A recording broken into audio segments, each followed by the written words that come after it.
Hello, আসসালামু আলাইকুম। Hello everyone.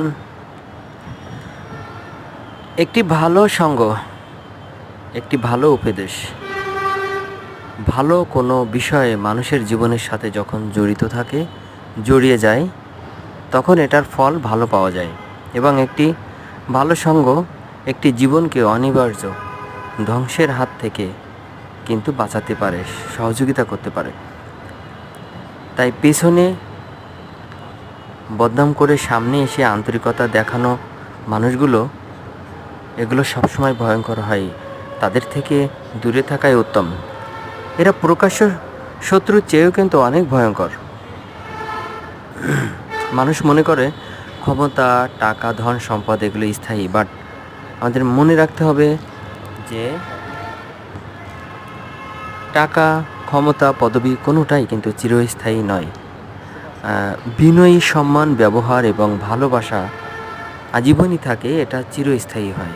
আপনি দুনিয়াতে এবং ভালো ব্যবহারের কারণে দুনিয়া থেকে চলে গেলেও আখিরাতেও এটার ভালো ফল পাওয়া যাবে।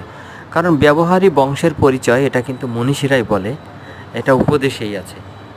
সুতরাং আপনার যত ভালো ব্যবহার সেটা কিন্তু আপনার বংশকে, আপনার বাবা মা এবং আপনার পূর্বপুরুষের বংশকে উজ্জ্বল করে দেয়। তাই অসৎ মানুষ কখনো সৎ মানুষের কাজে ভালো বা মহৎ কিছু দেখাতে পায় না। কিন্তু মানুষ মনে করে যে সময় বদলায় না, কিন্তু মনে রাখতে হবে এটাও যে আসলে সময় বদলায় না, বাট বদলে যায় মানুষের মন। যোগ্যতার চেয়ে বেশি কিছু পেলে মানুষ হয়ে যায় কিন্তু মনুষ্যত্বহীন।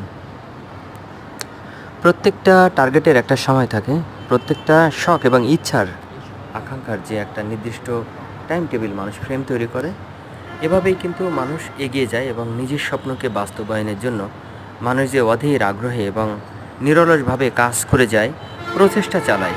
তাই ঘুমের মধ্যেও মানুষ স্বপ্ন দেখে বলে, এটা কিন্তু বাস্তব।